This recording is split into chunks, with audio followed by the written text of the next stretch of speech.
Good evening. Welcome back to my kitchen table once again. Apparently, since my tackle talks do better than any other videos that I put out, I'll just keep putting out tackle talks. But this one I'm going to kind of talk about some of the stuff that I picked up from the Minnesota Musky Expo, go over some of Chaos's show colors from the season, which are now available online, and just kind of break down some of that stuff that I'm excited for from that perspective. Overall, the Minnesota show was really cool, or Minnesota Musky Expo, whatever it's called. It was really great to talk to the Chaos guys, you know, Vince, Joel, Trevor. It was cool to get to talk Wisconsin Muskies with Michael Hansen so much. Me and Ben got to hang out a bunch again before he comes down to Iowa, which was super cool. It was really neat to talk to several of the Iowa guys, Donnie, Travis, trying to think of some of the others off the top of my head, but there were several Iowa guys that came and talked to us. It was cool to talk to Christian from Hook on Musky Baits, Claybuster Productions guy, I can't remember his name for the life of me, but talked to him. It was great to talk to Lee and get to meet Noah in person.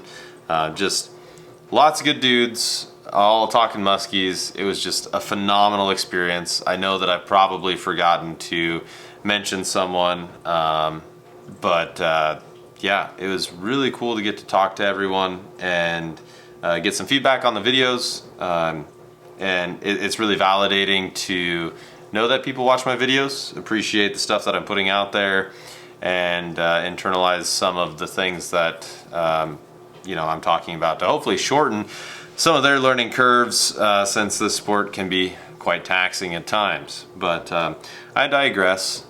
Despite the roads being not so great and seeing a couple people go in the ditch on the way home, we made it back. Lures along with, and so I'm just going to touch on some of these. Most of them are Chaos baits, but I tried to really more or less limit the amount of spending that I did at the show, because it would be very easy to spend a lot of cash there in a right hurry, especially when you got dudes like Big Guy Baits, you know, not only just lures but clothing, such as Skip Halsey's Bombcast Fishing lineup.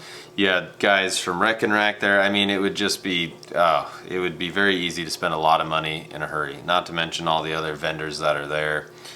Just tons of good and creative people making musky stuff. But I digress. And I appreciate the Minnesota guys that were there that I know, who came by and said hi. Alex, Jay, Justin, all you dudes. It was cool to talk muskies, even if it was just for a little bit.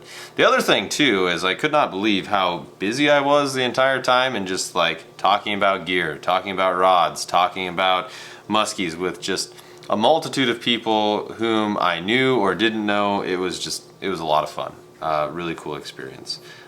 But what you guys came here for, the baits. So I've got my tea with cats on the mug to hopefully keep the cats away and hopefully keep them from getting hooked on some of my musky baits. But cheers, let's get into it.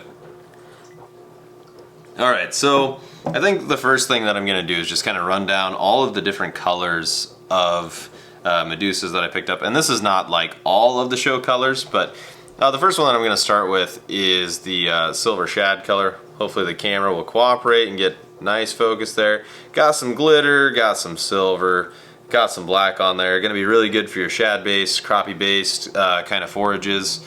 Super effective lure. I mean, I caught my biggest Wisconsin muskie on this lure this past summer with Alex. Super cool memory, super cool moment. Yeah, these things, the silver shad definitely works. I know Michael Hansen caught a God's plenty of muskies on that exact color up north as well. The next one, I showed it in a previous video, but again, it's the Chaos Tackle koi color. If my camera will focus, there we go. Very similar to the lemon head color that I was having a lot of luck with. I don't know why this one would be any worse, if not better, than that lemon head color. Those orange tails and chartreuse tail should stick out like a sore thumb in any sort of stained or murky water. So super cool color for stained and or murky water. Another one that I picked up, some of these I ended up ordering online later just because like so busy at the show, I grabbed some stuff at the end of Friday night, but then I was like, I probably should grab more just because, well, you know, plastic. But another really cool one that I picked up would be this nuclear crappie. You know, kind of a Cisco-ish, come on camera, kind of a Cisco-ish or kind of crappie-ish pattern. Be super good with that pearl and kind of the darker back and a little glitter with the sharp eyes to give them kind of a place to, you know, headshot that bait when the time comes. I ordered it in the mini just because, or picked it up in the mini, whatever you want, however you want to say it. But all these show colors are online right now. It does not want to focus. Okay, there we go. I picked it up in the mini just because of the crappie spawn and the crappie forage that or shad forage too, that I'll be targeting earlier on in the spring will likely have, you know, this size profile I think will do better. So really excited to check this one. I definitely didn't give it a good enough look at the show, so glad they were online. I was able to pick up one of those later. Probably the color this spring that I'm most excited about as far as the show lineup from Chaos is concerned is Noah Humpfeld's custom contribution here. For the life of me, I can't remember what this one was called, but it is just a gorgeous, gorgeous lure. It's got some purple, got some chartreuse, got some black, got some silver. Just an all-around awesome bait. Just super cool. Those, and again, all of these are available on the website. I did fish this one a little bit last weekend, and it looks so good in the water. Just stands out in kind of that stained water. Not like over the top, but just really good look, really good profile to it. And that one was the mid. I've got a mini in that one too. The mini is what I was chucking around last weekend. So those are kind of the deuces. There's a couple other show colors that I didn't pick up. I think there's a black and orange one. There was a candy apple color with chartreuse and brown. I think that one would really excel in some of those stained or tannic colored waters in northern Wisconsin. That would be really good up there. And I think that was pretty much the whole show color lineup, if I remember right. Oh, today's angler had one as well with, it was very similar to their whitetail walleye in the past, but this year had an orange tail. Again, super cool color, should absolutely crush. Orange and walleye or orange and gold has always been an absolute killer for me. Okay, so a couple of the other baits that I picked up. Moving on here, so this is a tap dancer or mini tap dancer from Chaos Tackle. Again, I don't have one of these, and I know glides can be super effective in the spring. I have a lot of glides that do really well in kind of that deeper water column section, but this one I picked up because I wanted something that might run a little shallower, that might just give me a little different look, a little different roll to it. This kind of like hot belly perch, hot belly gill, whatever you want to call it, was kind of just staring at me all night on Friday, and I was like, well, if it's there at the end of the night, I'm gonna grab it, and it was. So we'll see if we can't get this one bit this spring. I'm really excited to check it around. Should be good. I've never thrown one before. I know Brian's had some luck with them. I really like the action when he's thrown them around me before, so super cool bait. Another one that I'm really pumped for that I was able to grab at the Minnesota show that I wasn't sure I'd be able to get my hands on this season would be the drop tine tackle spinnerbait. I gotta give props to Glenn. He was kind enough to reserve one of his custom colors for me. So I really appreciate that, Glenn. Per the usual, get a close-up of that chartreuse blade, purple skirt. I don't know, I guess purple was just kind of hot for me this year. I don't know why purple was the ticket, but really cool skirt, really cool pattern. I probably look like an idiot because I'm just kind of waving it around in front of the camera, but really excited to chuck this spinnerbait or have other people chuck it. You know, I've got a couple of guide trips planned, and there's always people in the boat that, you know, may or may not be super familiar with fishing, and spinnerbaits are spinnerbaits, swim baits. Those baits are really easy to give to someone who is fairly inexperienced to just throw, cast, reel in, and still have those baits be super effective and hopefully have those people catch some fish. So drop tine, spinnerbait, really pumped about it. I think it will do well.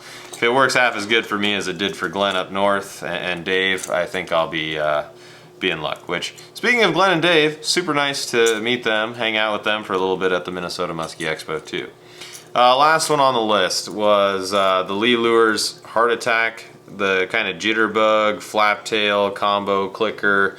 Noah had a lot of good things to say about this, as I know he did a lot of prototype testing. Lee did as well. Just a really cool, really unique bait. Again, just kind of a different twist on a standard topwater lure with the jitterbug lip. But again, you've got that kind of flap tail. So just something a little bit different. Noah said it does really well if there's floating weeds, which sometimes can, we all know can be an issue if you fish any lakes with any sort of boating traffic or pressure, where those weeds will get chopped up during the day, and then at night it's like, if you go out in the evening, you're pulling teeth trying to just figure out how to get a topwater through there, or bucktail or whatever. So knowing that this does well in those situations is super helpful. And just like, again, it's all tools. They're all tools. They have a specific purpose, a specific thing that you're looking to accomplish, and a specific niche you are looking to fill. So that's kind of my rundown of the Minnesota show. Again, thanks to all who stopped out, hung out. I appreciate you coming and chatting with me, talking muskies for a while. It was super cool to hang out with everyone for that time and just get to chat. So I'm sorry if I forgot anyone. I'm sure that I did. It was a pretty whirlwind of like a day and a half up there. So yeah, it was a lot of fun. So again, I've got a couple more tackle talks on the way. I've got some stuff planned. I've got some stuff coming from Canada that I'd like to talk about. I've got some stuff Barbarian Braid wise. I want to talk about some of the applications that I am looking to use that in this spring. And then if you guys are curious about like my setups or want to hear what I throw when, and like what kind of lures I throw on it and why, I would be more than happy to do a video on that. I'm kind of like tentatively planning that if it works out on the boat, and just kind of doing a rundown of my various combos, or maybe outside when the weather gets a little nicer. Anyway, thank you all for sticking with me. I'm gonna have to edit this one down. I've rambled a fair amount, but hopefully you enjoyed this tackle talk. There are some more on the way. I appreciate everyone's support.